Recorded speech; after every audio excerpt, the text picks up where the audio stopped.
हम हिमालय में उन शक्तियों को आमंत्रित करके आए हैं और वो यहाँ आएंगी।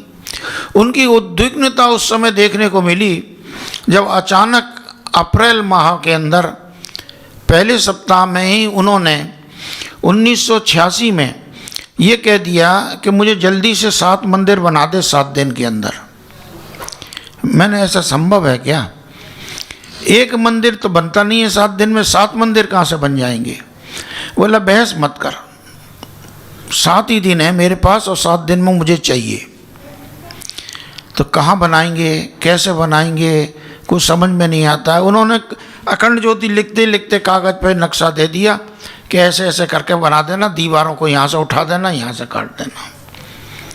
ठीक है, हम पे तो आदमी भी नहीं है।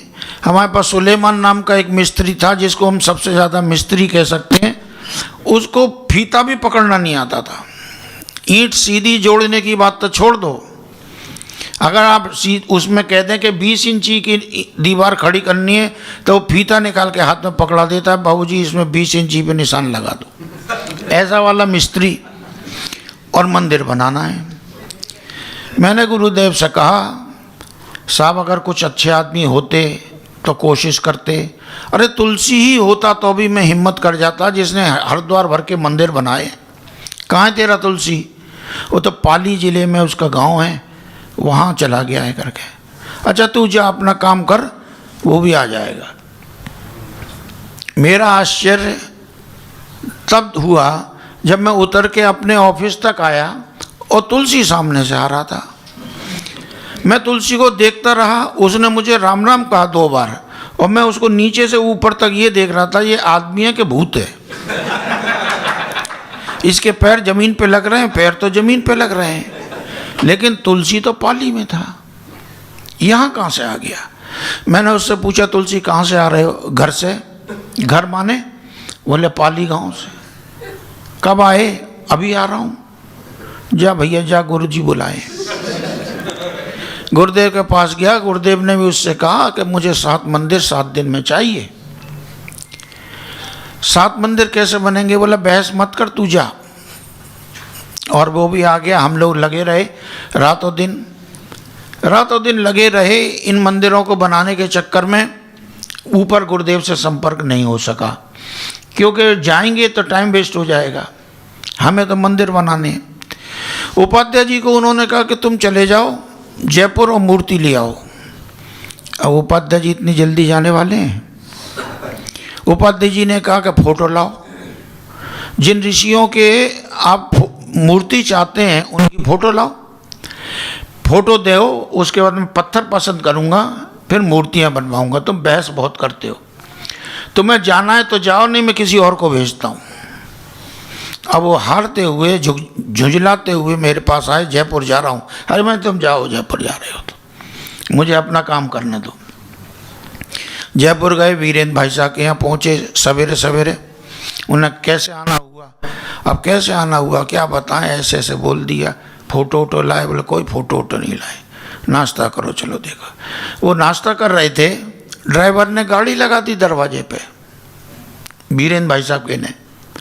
नाश्ता करने के बाद में ये दोनों बात करते गए थे, गाड़ी में बैठ गए, ड्राइवर चल दिया।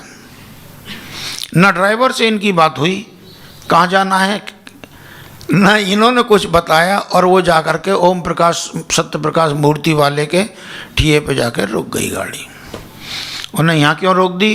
तो बोलो कहाँ चलूँ? अच्छा याद आया मूर्ति की बात करना, चलो यहीं उतर जाते।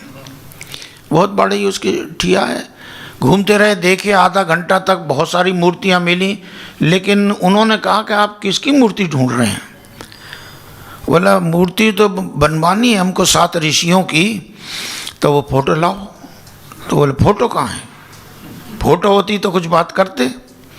आधा पौन घंटे वो घूम घाम के देखने के बाद बोले चलो वापस चलते हैं। जब लौट रहे थे तो दरवाजे पे उसका लड़का मिल गया। उन्हें पंडित जी कहाँ से आए? हरिद्वार से आए। कैसे आए और वापस जा रहे हो?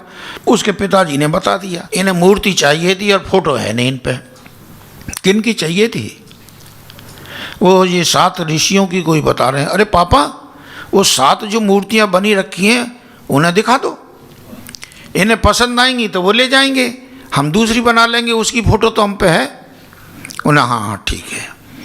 वो मूर्तियाँ देखने गए तो रोंगटे खड़े हो गए उनके, यही तो गुरुजी बोले थे, ये तो यहाँ पहले से बने रखे हैं।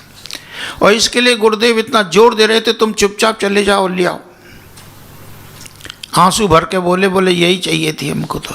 बोले पंडित जी घर जाओ, खाना वाना खा के तैयार हो जाना, ये अकेले नहीं जाएंगे, इनके साथ शिव पार्वती भी जाएंगे, शिवलिंग भी जाएंगे, हम शाम को तैयार कर देंगे। और वो सातों ऋषियों की मूर्ति लेके उपाध्याय जी आ गए। 13 तारीख की रात में मंदिर तैयार हो गए थे हमारे। माता जी से कहा गया कि इनको प्राण प्रतिष्ठा करनी है। हम लोगों ने आकर देखा वो ऋषि यहाँ पर उपस्थित हो गए। उसके बाद हमको गुरुदेव ने कई दिन बाद बोला कि इनको कोई छुएगा नहीं। क्यों?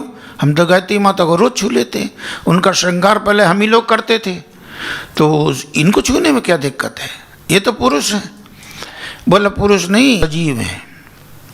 इनको इनवाइट किया हमने, ये वहाँ से आ गए, कुंभ में आए थे, यहीं रुक गए। फिर इनको कांच के अंदर बंद कर दो, ताला लगा दो, कोई छुएगा नहीं।